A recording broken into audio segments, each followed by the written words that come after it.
Hi, I'm Josh of the Fun Times Guide, and this is my wife, Janine.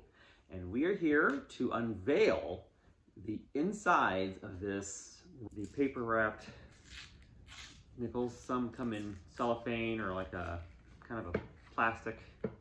Well, we have the roll open.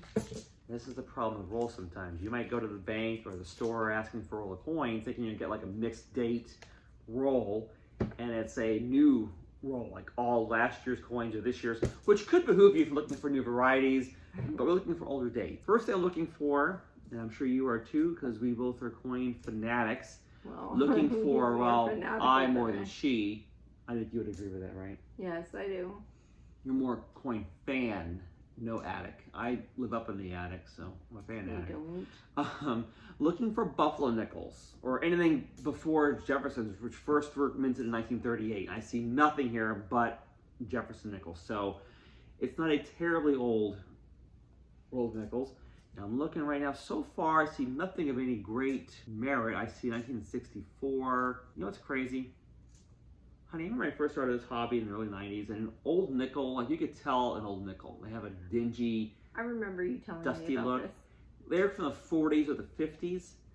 This nickel, I swear, was like 1962, 1980. When did 80s coins start to look old? I don't understand that. It makes me feel old because I'm about as old as this coin. So, anyway, you don't really see any fantastically rare nickels here. I see a 64 Philadelphia. You know, you can do with rolls of nickels though. You can get lucky. I'll tell you how you get lucky. 1942 through 45, the U.S. Mint struck nickels, not from a 75% copper, 25% nickel alloy like most nickels are, but from a 35% silver, 56% manganese, and 9% copper composition. Now, why do they do that? That's because the World War II effort to help save nickel for artillery was going on. And the U.S. government decided that it was better to replace the nickel in nickels with a different alloy, which included a 35% silver mix in there. So the neat thing about nickels is you can still find to this day. I've found in recent times, I found silver nickels, oxymoron I know, but Buffalo? Silver 5-cent coins, huh? Are they buffalo? No, they're Jefferson nickels, because Jefferson's profile debuted in 1938 on the nickel, and war nickels started just after 1942. So they were still new. But you can find silver 5-cent coins, silver Jefferson nickels. I feel so weird saying silver nickels, but that's what they call them, war nickels. You can find them in circulation. You can find them in rolls. In fact, a lot of folks that I know have found oodles of silver 5-cent coins in rolls of nickels. So that was one of the hopes tonight, was we'd find some silver nickels. What do you have over there? A dirty. A dirty Jefferson. Ooh, a dirty Jefferson. What year is this? Let me get my handy dandy coin loop out. I have an H.E. Harris coin loop. Really can't go too far in the hobby without a nice coin loop in hand. I use a 5x to 10x magnification because it's great for looking for varieties or errors. If you get too high powered, you see every little last nick on a coin and you think everything is an error. I'll say this, if an error or variety cannot be seen without at least a 10x magnification, it's probably not worth keeping, because collectors tend to value oddities that can be seen with the naked eye. Now, not all can see every error or variety with the naked eyes, but in general, the more obvious the error or variety, the better for both value, how desirable the coin is. Let's see, we have a 1985 Jefferson nickel, and it has a mint mark from Denver. It's a D nickel. My birth year. Yes. Yes, I was born a little earlier, so you could say that. If you watch the pennies, you'll find out what year he was born. Yes. I won't reveal in this video. You're going to have to watch our penny roll video to find out how old I am. I know it's a burning desire to find out how old everyone wants to know. So you got to find out. Phraseology, burning desire. Burning desire, you know. Coins and burning desires. You just don't burn your coins, because that can be illegal. Awkward. Especially in the case of cents and nickels in the U.S. I have a whole bunch of newer ones. Yeah, right here. I can tell. I'm looking through these kind of at a glance. We have nothing of any great note here. These are mostly 1980s and more recent. The 1964 nickel is really not a big value find. What was your favorite nickel that you have had? Ever? I once came across in change at a local fast food restaurant whose logo includes some golden arches, a 1907 Liberty nickel, and it was handed me right in the change. I like Liberty nickel from 1907. 1907. Yeah, it Wow. has like a V in the back, which is a Roman numeral for 5. Oh yeah, I remember So that. 5 cents. And that is the oldest coin, if memory serves, I've ever found in my 30 plus years of collecting coins I've ever found in circulation, was the 07 V or Liberty nickel. I had 1891 penny when I was a kid, and my favorite coin that I had was a rainbow patina coin. It was a nickel. I had a couple other ones, but this one was a nickel, and it had such pretty coloring.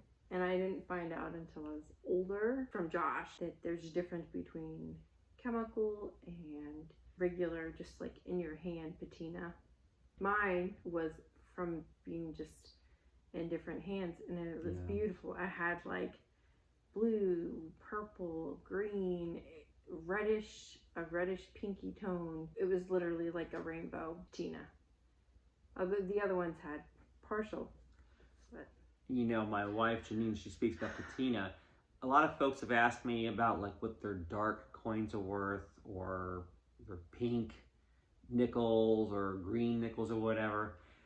And for the most part, discoloration or patination, that's pretty common on circulated coins and uncirculated also. And total kismet, I happened to pull up this 2017 Philadelphia nickel that has, at least to my eyes anyway, I don't know what you'll see on the camera or not, but you probably cannot tell, I doubt you can see it, but there's like a rusty kind of this one russet too. color on this nickel. This is similar. What year is that? Yeah, and that would be from 2000, you can tell from the portrait of Jefferson, 2018, so the year after this nickel. Okay, so both of them have that rusty patina. Dark kind of rust, well, it's kind of part russet, part gray. And that's just environmental damage, if you will. I mean, in fact, it kind of has like a rusty look to it, actually. And it's not rust, because nickels don't rust. Sulfur, in fact, that's a big issue when it comes to coins and discoloration. Sulfur discoloration. It gives like a yellow kind of look to it. What about this one? This one is a 19... It's a dingy looking. This is a 64 nickel I came across earlier. Oh yeah. It has a dingy look. I will tell you though, actually this nickel has a patination that's actually pretty desirable for a nickel. It has a very natural coloration. You can tell it's never cleaned. This one too? This one is a 1985 nickel. It looks like it was cleaned some time ago, but it was very dark originally, and there's light in the recesses of the design, a lot of darkness, and then the top is very light, like it's almost too bright for a nickel of this age. So I surmise it was probably cleaned at some point. Interesting. Yeah. And you know what this roll really goes to show? Not every roll is going to lend a bunch of great finds. Now, I want to make this very clear. A lot of folks online will say, oh yeah, you can find this $1 million penny in your rolls today. It's not the way it works. Most times you're going to find, through going through rolls or boxes of coins or through your change, you're not going to find really much of anything. And that's just the reality of looking for coins in circulation. But having said that, there are treasures out there. If you know what to look for, you want to look for errors, look for varieties. What are 5 nickels to look for and change? Off the bat, I can give you a couple of groups of nickels to look for, and I'll give you some dates. Any war nickels, which have a large mint mark on the reverse of the coin, the backside of the coin, a mint mark over the dome of Monticello, which is the Virginia mansion in which Jefferson lived. War nickels have, besides the date of 42 to 45, and by the way, there are some 1942 nickels that are not silver, but all war nickels have a large P for Philadelphia, D for Denver, or S for San Francisco on the reverse backside of the nickel over the dome of Monticello. Those are the ones that contain silver, and there are 11 regular dates, along with some varieties, that contain silver. So those are 11. I'm giving you a bonus. Those are 11 nickels right there to look for that contain silver.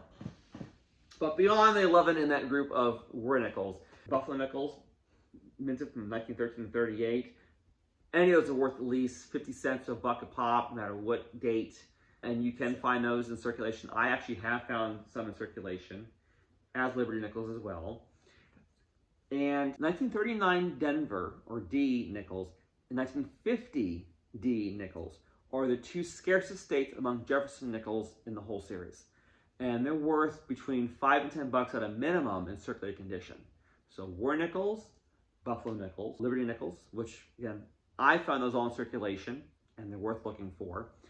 1939D, 1950D nickels. Those are all keepers. And when did you read about the Monticello being on the diet? When we took pictures? Well, so we went to Monticello and we met. He's like the world-renowned. He's a world-renowned Thomas Jefferson impersonator, essentially. He's and like we the got to meet Jefferson. biggest one. Is there an article on that? There is. In fact, if you go to the Fun Times Guide, every date of coin I just mentioned, as well as the Liberty nickels and Buffalo nickels and such, you can find all the articles on those coins, as well as the values and anything else you want to ask about on the funtimesguide.com. So please go, everything you want to know about coins on there. And pictures. I find pictures very helpful.